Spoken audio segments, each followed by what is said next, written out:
시청자 여러분 안녕하십니까? JTBC 아침 뉴스입니다. 현재 기온 임실 18도, 전주 21도 등 어제와 비슷한 분포를 보이고 있습니다. 오늘은 맑겠습니다. 낮 최고 기온은 전주 29도, 익산 28도 등 27도에서 29도로 어제보다 1, 2도가량 높겠습니다. 오존 농도는 나쁨, 자외선 지수는 매우 나쁨 수준으로 예보돼 주의가 필요합니다. 내일은 낮 기온이 30도를 웃도는 곳이 많을 것으로 예상됩니다. 전주기상지청은 당분간 비 소식 없이 무더위가 이어질 것으로 내다봤습니다. 지난주에 주식회사 명신이 한국GM 군산공장의 인수 작업을 마무리했습니다. 군산공장이 폐쇄된 지 1년여 만에 새 주인을 맡게 됐지만 여전히 풀어야 할 문제가 남아 있습니다. 명신의 자금력과 투자 계획에 대해 우려하는 목소리가 가라앉지 않고 있습니다. 보도에 송창용 기자입니다.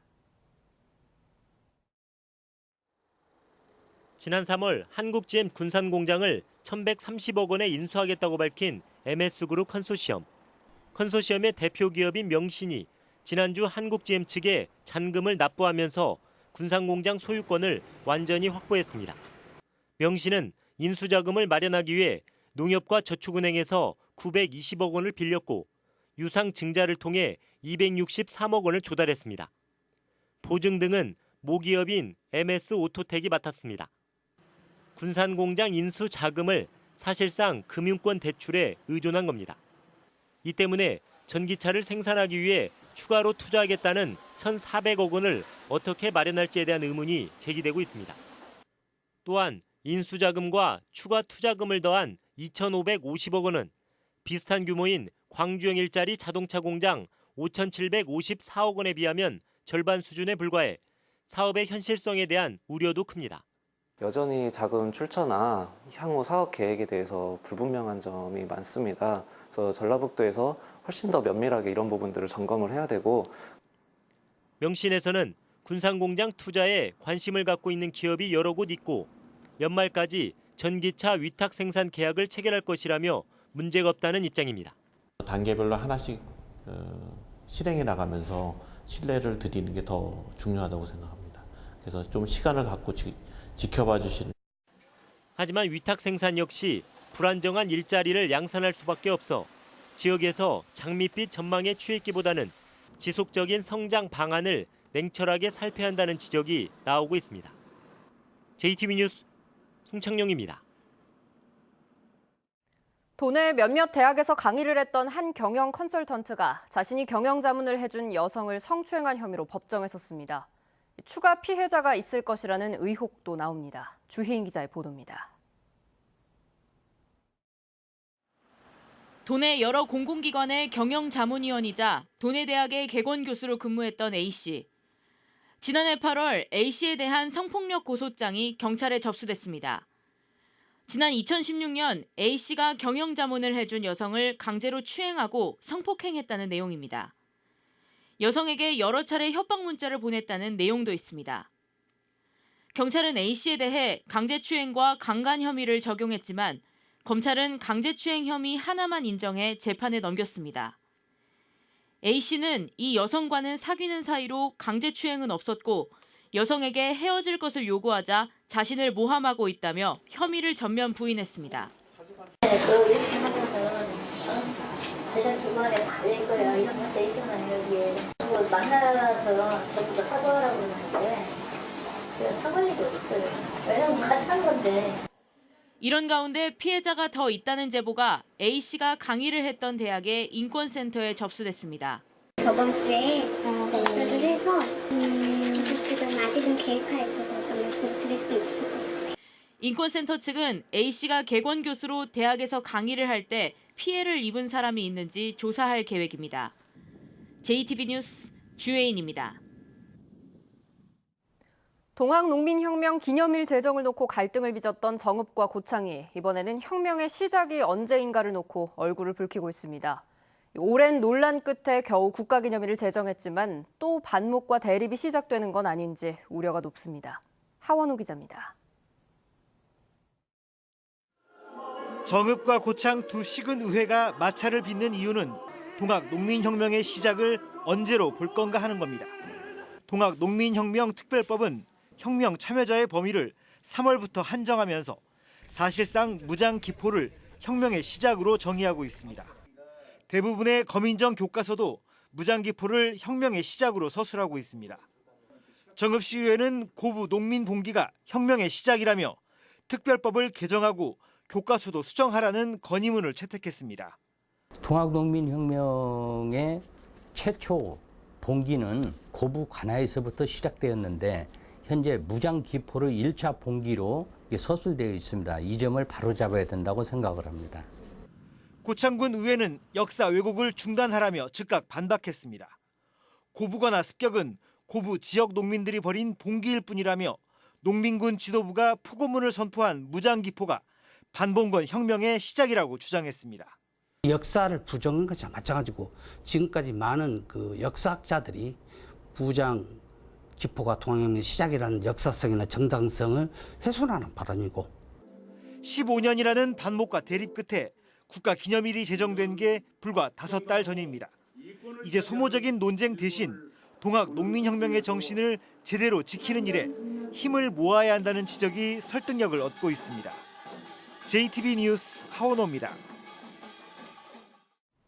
내년부터 전북에 사는 농가들이 농민 공익수당을 받게 됐습니다. 한 해 60만 원인데요.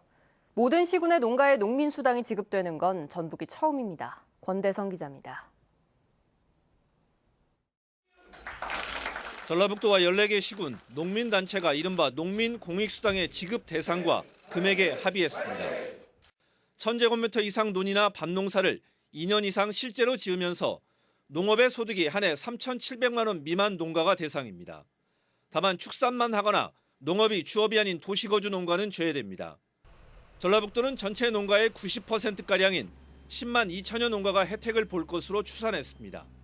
농업과 농촌의 공익적 가치를 우리 지역사회가 협의와 합의를 통해서 인정을 했고 또 농민은 그것을 통해서 자긍심을 회복했다는 데에서 큰 의의가 있다고 생각합니다. 지급 금액은 한 해 60만 원, 전라북도가 40%, 시군이 60%를 분담합니다. 원칙적으로 60만 원의 절반은 지역 상품권으로 줘 지역 경제의 선순환과 활성화를 돕기로 했습니다. 공익적 가치가 존중되고 그리고 이거에 대한 농민들한테 공익수당으로 주는 거에 대해서 환영하지만 일정 정도 금액이 좀 높아지고 그리고 지역 상인들과 함께 상생할 수 있는 지역 화폐로서 그렇게 한다면 전라북도는 오는 9월 지급 근거를 담은 조례를 만들고 내년부터 지급합니다. 농민 공익수당이 지속 가능한 농업 농촌 유지에 기여하는 계기가 될지 주목됩니다. JTB 뉴스 권대성입니다. 전북교육청이 직업계고등학교의 대규모 학과 개편을 추진합니다. 학생이 줄고 취업이 어려워지면서 어쩔 수 없이 내린 선택인데요. 드론 항공과 반려동물학과 등 최근 산업 수요에 맞는 학과들이 새롭게 만들어집니다. 조창현 기자입니다. 60년 전통의 직업계 고등학교입니다. 2년 전까지 700명이던 학생 수는 최근 400명으로 뚝 떨어졌습니다. 취업률이 30%대에 그치다 보니 학생들이 외면한 결과입니다. 존폐 위기에 내몰린 학교 측의 선택은 과감한 학과 개편입니다. 수십 년간 이어오던 3개 학과를 없애고 드론 항공과 부사관 전기과 등 새로운 학과를 신설했습니다. 확 바꿨습니다. 전북 최초로 기계와 전자를 융합한 드론 항공과 등 4차 산업을 선도하는 미래산업 중심 학과 개편을 통해서 우리 학생들에게 양질의 일자리 취업률이 증가될 것이고 지난해 도내 24개 직업계 고등학교의 취업률은 26%에 불과했습니다. 4곳의 마이스터고를 제외하고 대부분의 직업계 고등학교는 학생 정원을 채우기도 벅찬 상황입니다. 낮은 취업률에 정원 미달이라는 악순환이 계속되자 전북교육청이 학과 개편으로 돌파구를 마련했습니다. 전기, 전자, 기계, 금속, 세무회계 등 기존의 학과를 과감히 없애고 드론, 반려동물, 조리, 제빵, 목공예 등 특색 있는 학과를 만들기로 했습니다. 또 학생 모집이 어려운 학교는 과감히 학급을 줄여 내실 있게 운영할 계획입니다. 취업률과 충원률을 끌어올리기 위해서 지역 산업 수에 맞는 학과를 새롭게 만들었고요.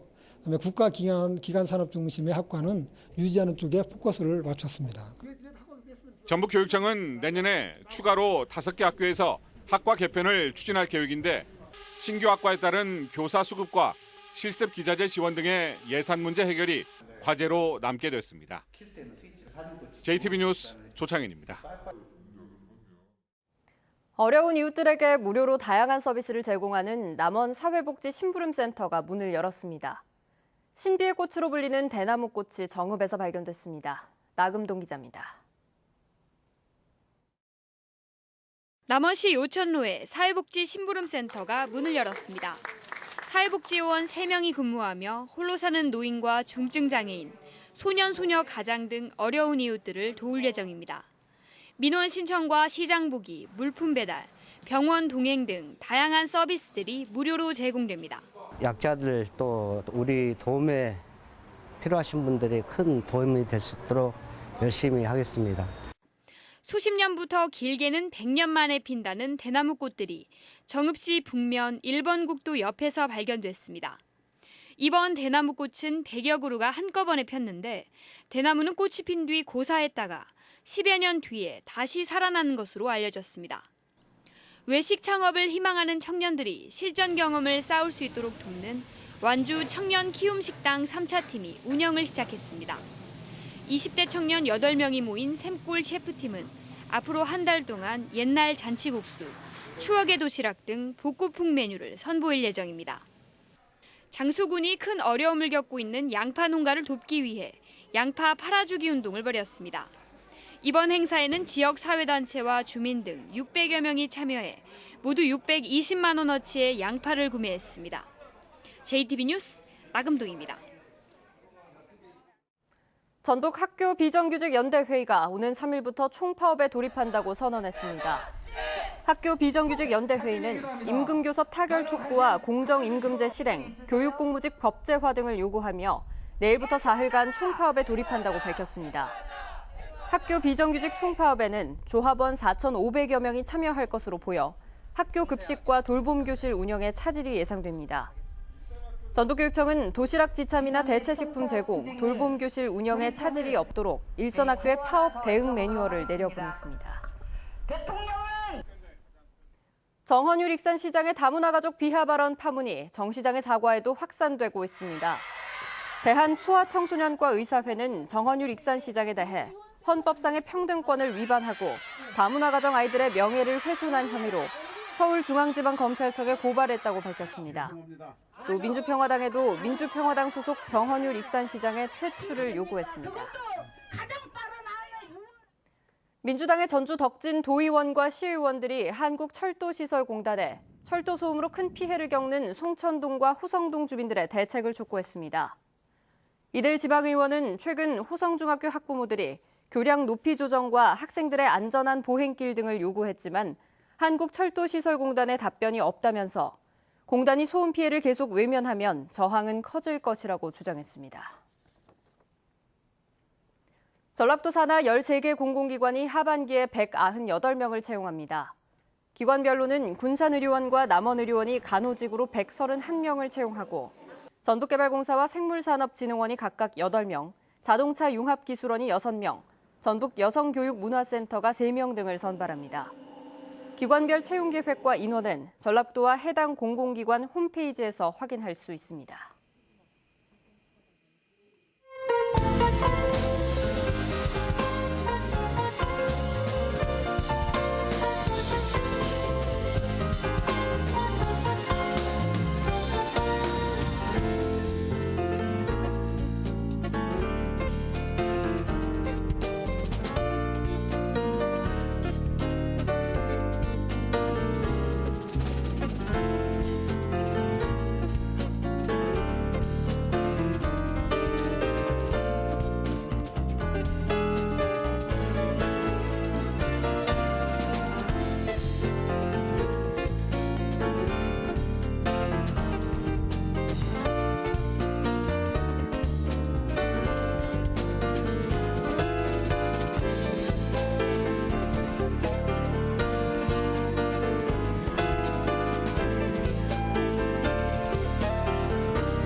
JTBC 아침 뉴스를 마칩니다. 함께해 주신 여러분 고맙습니다.